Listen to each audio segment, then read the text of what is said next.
When you look at this fight and the first fight, how did it play out differently, and were you surprised at anything that happened in there tonight? I guess not surprised. Yeah, he did. We obviously the first fight, like I can get technical, I guess.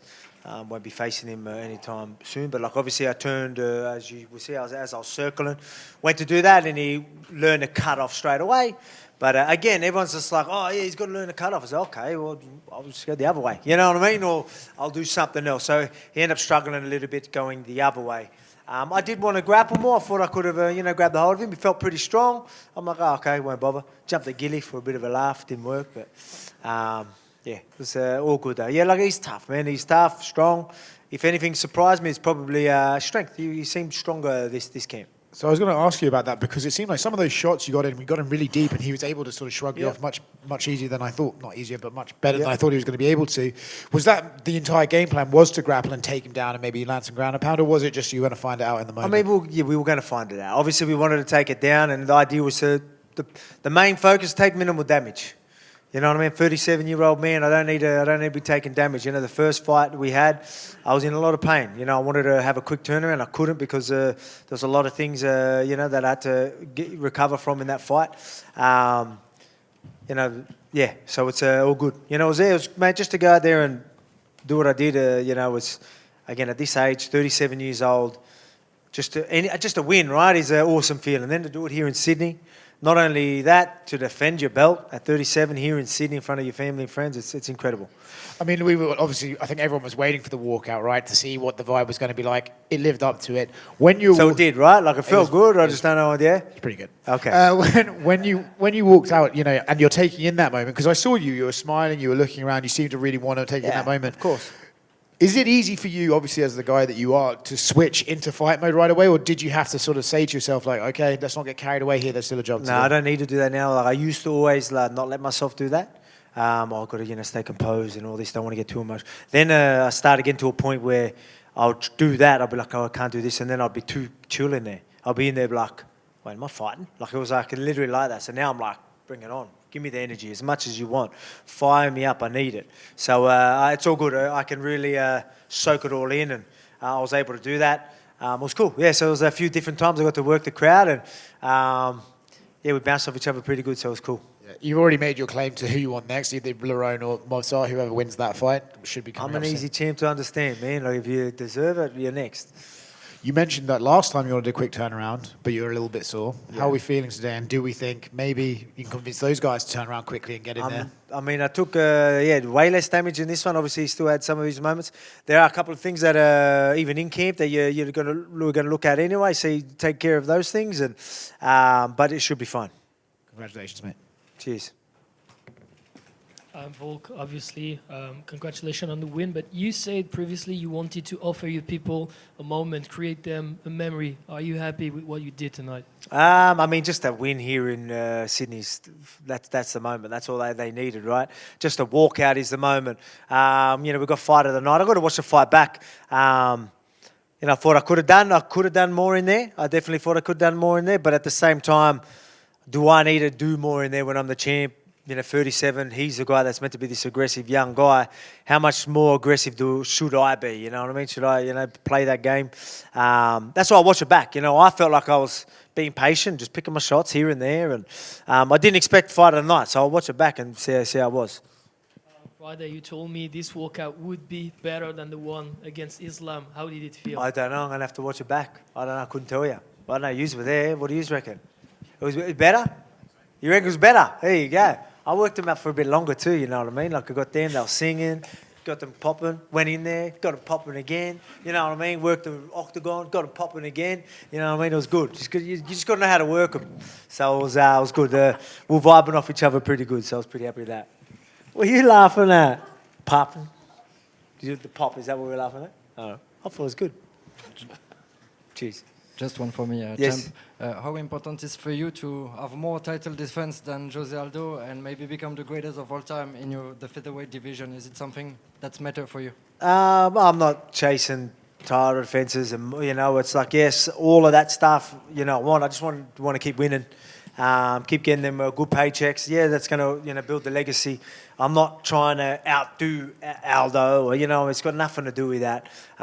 For me, it's just win and just be successful. You know what I mean? I've got a family to look after, and whatever I do to be successful, I'm happy. Alex, obviously, just over here. Yeah. How are you? Diego sort of struggled to walk into the back after the fight. He threw some really good leg kicks. How important were the leg kicks going into this fight for you as a part of the game plan? We knew he would throw some, especially if I was going to turn to his power side. But yeah, I'll throw a bit. I think it was more the last round. He ended up kicking. I think he might have kicked my elbow. I can feel that as well. But and I can't remember if it was my leg or my elbow. But he done something, and then when he went to stand on it, so I think he buckled his foot. Obviously, I was already ahead, but I knew we needed that round, and I seen him buckling. He's struggling to put weight on it, but I was like, I could maybe do more here. But then I'm like, I think it was his front leg, his lead leg.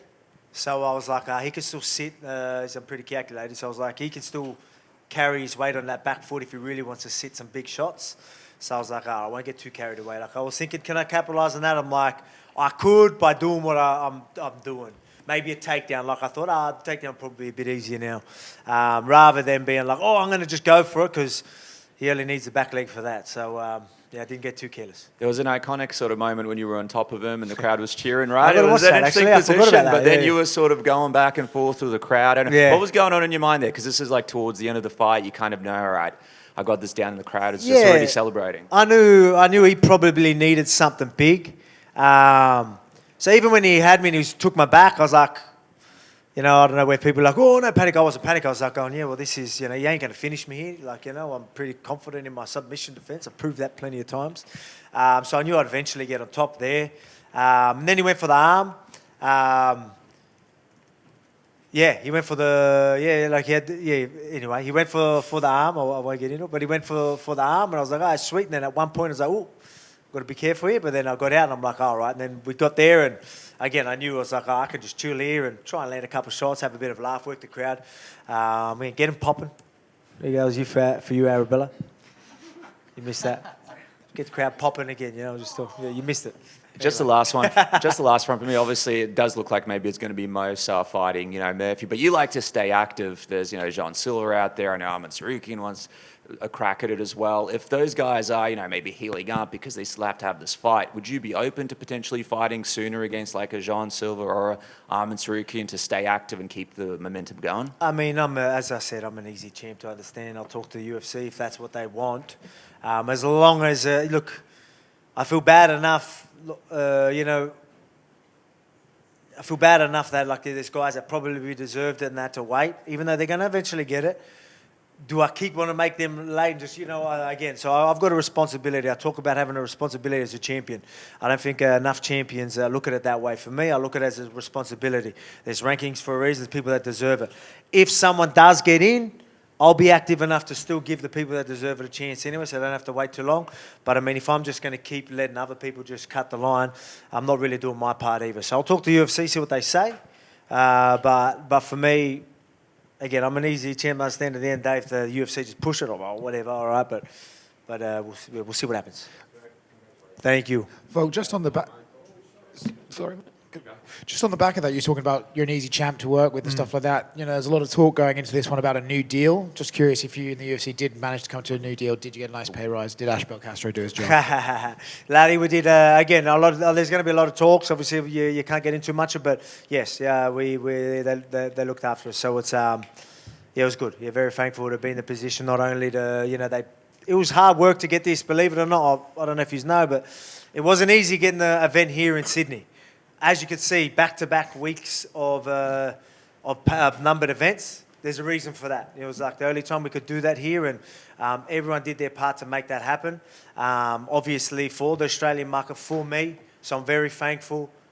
We did negotiate and all that sort of stuff. Very thankful and blessed to be where I am. Got fight of the night as well. On the new fight of the night bonuses and all that. Pretty cool. I can get my bobcat now, from my farm. So looking forward to that. But yeah, unless there's sponsors out there that want to jump on board, and then we don't have to buy a bobcat. I'll buy the missus the purse. Good, mate. How are you guys? Yeah, well, mate. Look, you've spent 10 rounds with Diego now. Is that still on? Yeah, still on. Mate, you've landed some really hard shots over those 10 rounds, and the bloke just never goes away. He's got an incredible chin. Do you think to yourself, what do I have to do to stop this bloke? I mean, he's just got that chin. Can that chin last forever? No, he can't have that style. But he did make a few different changes. He tried to work a few things. You know, he was flicking the kicks out, trying to work cut off a bit better. He was doing some different things, shooting as well. Yeah, like, you know what I mean? He's still got a pretty well-rounded game when it comes to knowing everything, all aspects. But he's going to get better at putting it all together, and then he won't have to rely on just that chin sooner or later. But it's always going to be dangerous when you're that type of guy. It's just unfortunate that he had to fight me for the two title fights. I don't mean that in a bad way. I mean, like, I know how to work the octagon, footwork. I can do all these things and take advantage of that with him. A lot of the other guys won't be able to do that for 25 minutes. They won't be able to make the adjustments that I can. So it's unfortunate because if he had to 10 rounds with anyone else, they ain't doing what I did for them 10 rounds. So he's just, you know, it's unfortunate, in a sense. You know, he'll be back. You know, he's still young enough. He'll be back. Obviously, we won't be able to turn around too quick, but he kept doing his thing. Like, he's a gamer. The reason why he got a shot straight away is because he gets back in there, fights anyone, anywhere, anytime. You keep doing that, the UFC will favour him eventually anyway, so he'll get another chance. And we've seen you in the back with Colby on the beers already. You look like you're in better physical shape than you were in Miami after the fight. So are you looking forward to finally celebrating with the friends and family tonight? Yeah, for sure, man. Like, I guess I can. Last time I was in some pain. I wanted a quick turnaround. I couldn't. You know, there was a lot of things that went in, and you got the concussions, eye stuff with the eyes, and there was a lot that went in. Obviously, a few niggles. I don't think anything too serious. We had a couple of things in camp that we're going to have to, as I said, won't get too much into it. I'll look after them, see what we can do. So probably can't be too quick of a turnaround. But in saying that, like, I'm talking, you know, a couple of weeks off, just get back into it. Cheers. Volk. Hey, Volk. Yep. First off, congratulations on the win. Thank you.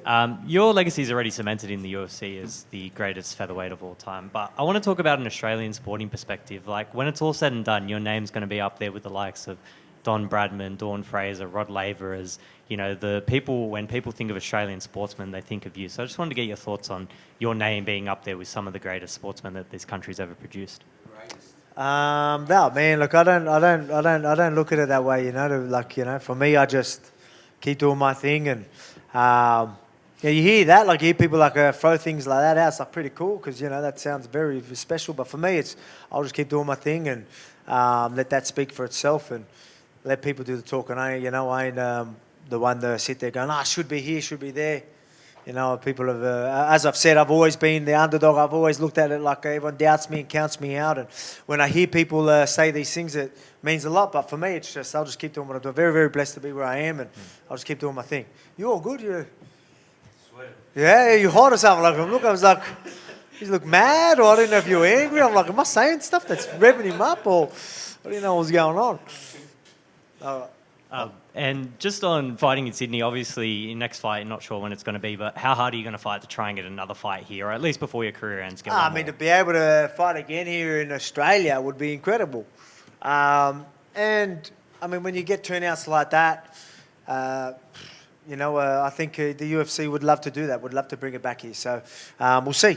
You know what I mean? Like, can it be my next one? I don't know. We'll see what happens. So, Are they looking at another Arabella? Is there leak anything? Anyone know? Any whispers? Any whispers? Okay. Oh, go on. I'm going to let you know, actually. So, congrats on the win, and go the Dragons. Thank you. Go to Dragons. Volk, just down here. Yes. Just one from me. In the third Max fight, you really pitched a shutout. In the second Diego fight, you've pitched a shutout. What is it that happens with you in rematches where you have the full time to kind of prepare? What is it that you figure out? Just, I don't know, man. I'm just that guy. Again, what separates me with most of the people, I always talk about, I ain't the most athletic guy in the world, but I got all the right stuff. You know what I mean? I'm a guy that never shies away from a challenge. You know what I mean? there's no real secret to success. I'm the guy that will do what everyone doesn't want to do, and because I'm doing that every day, it makes everything else easy. And then and when I say makes everything else easy, it makes adjustments easy. It makes, adversities, getting through adversities easy. All that sort of stuff, you know what I mean? There's going to be chaos. A lot of people can't handle chaos. I put myself through chaos every camp, you know what I mean? I'm used to this, you know what I mean? I make that the norm. And then, you know what I mean? So whenever there's challenges in front of me, I'm going to find a way. You know, if you're that type of guy, you're going to try and find a way. Every time there's any adversity through camp or through training, you find a way. You problem solve every single time. That's just going to get easier and easier every time there's a problem in front of you. So obviously when you've got a rematch, there's problems in front of you, and I'm doing better than most people. Congratulations. Thank you. Hey, Volk. Hey. Congratulations. Thank you. You've touched on your age a few times. How has your preparation changed as your career's gone on? Yeah, I mean, I had to pull it back a little bit. You know what I mean? You ain't going to do... Everyone knows that, again, I wouldn't be where I am if I wasn't the guy I was. When I talk about, I put myself through it.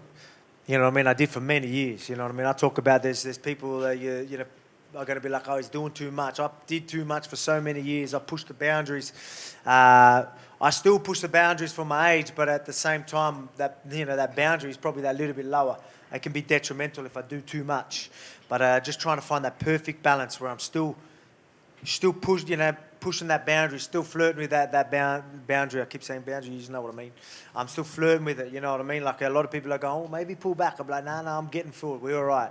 If I do too much, maybe I don't get to the fight, you know what I mean? So, I'm just finding that right line. So we did pull it back a little bit. The intensity was there.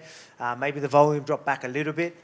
But yeah, just again, got an incredible team around me, from the coaching, from game plans, from the physio, strength and conditioning, dietitians, you name it. You know, people just understanding my body. You know, you've got your coaches that just know, like, I'm going to push my body through it, and then they're going to be like, pull up a little bit. I'm like, all right, I can accept that. You know what I mean? I'm the type of guy that, I got to go. You know, I refuse to not train. But then someone goes and we need to, all right, I can accept that. That's another thing that some people can't do. A lot of people just want to be a bulldog in there, or like they just want to go. And they can't handle not going as well. But sometimes you need to know you need to adapt. There's going to be times where it could be detrimental if you do too much. Can you mentally tell yourself, ease up, you're going to be fine. You might have to miss the week here because of this, but that's just going to put us in a better position next week. Accept that. And being able to accept that is something that I've been able to do with the team around me, with my headspace, my mentality. And that's why I'm always succeeding. And that's why I'm still doing what I am at 37 years old. Speaking of a part of the team, you're a big family man. Mm-hmm. Retirement's been on people's lips a lot this week. You've made it clear you're not ready to retire yet. But how do those conversations go at home as kind of you get a bit older? I mean, minimal damage, right? Like that's what I mean. Like he still landed some shots. I watched the fight back, but I feel much better, so it's all good. That's something that I'm worried about. Like I don't want my family to have to see me taking too much damage. It's going to come down to that as well.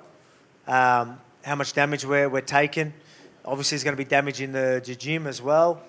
But we'll see. So we'll just keep going. Obviously, feel great, and I told you my plans weren't to retire after this one. A lot of people thought, in Sydney it's going to be his moment to hang the gloves, but nah, we're all good. We'll keep going. We'll see where we go.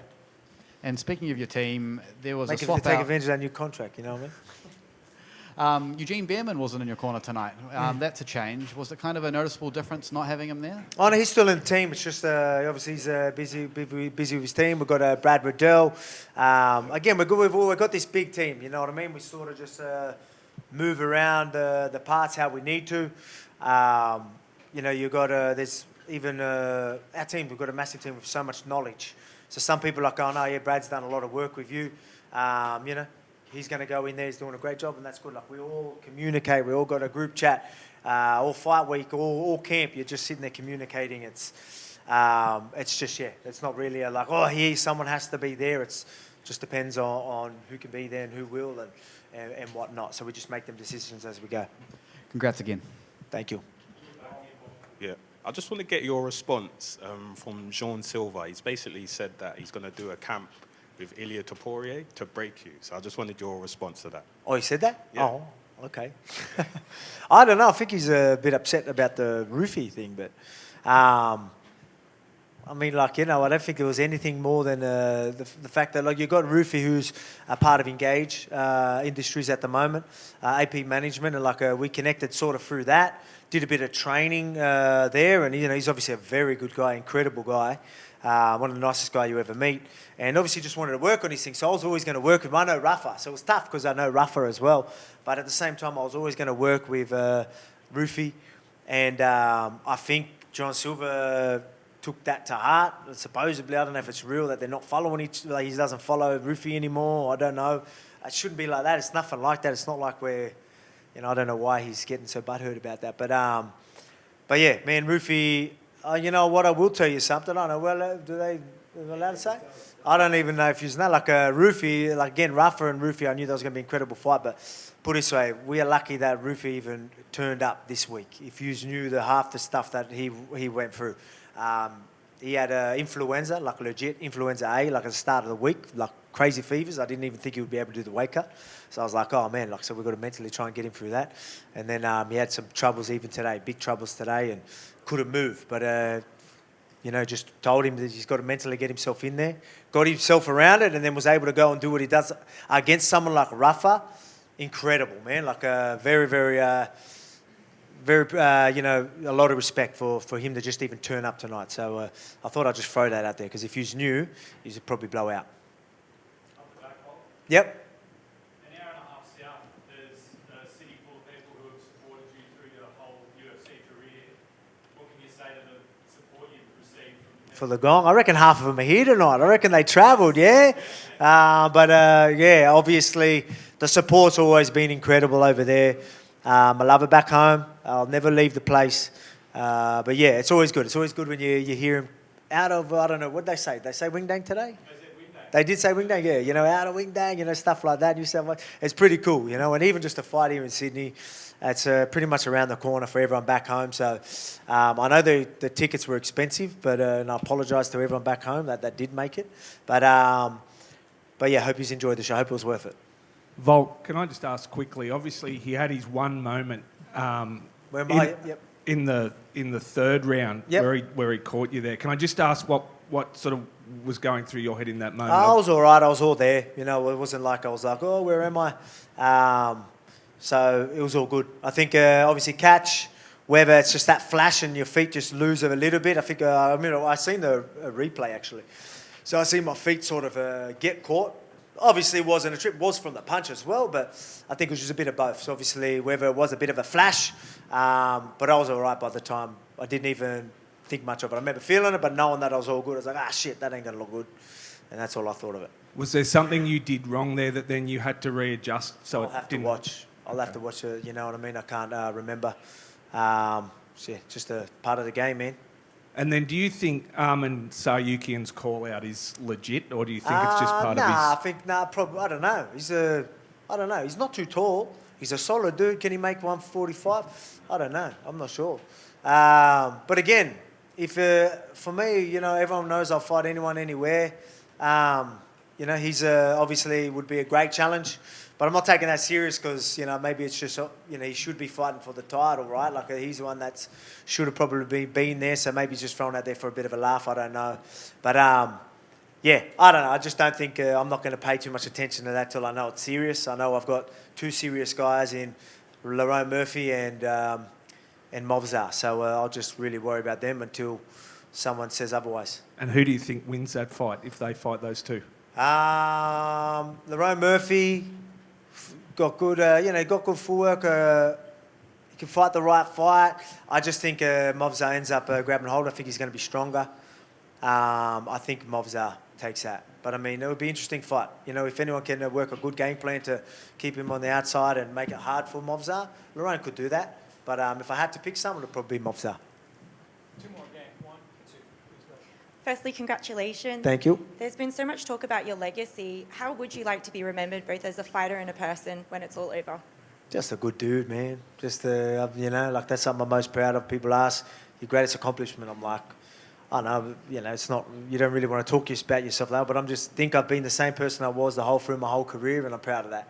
You know, a lot of people are going to lose themselves, and you know. But for me, it's just, yeah, I'm proud that I was, you know, I forget that I'm champion. I do all this stuff half the time. I really do, you know. So it's pretty cool. It's a weird one, but like, that's something I'm most proud of. It hasn't really gone through my head. I forget about it sometimes. So I think that's something I'm most proud of. Phenomenal. Thank you so much. Thank you.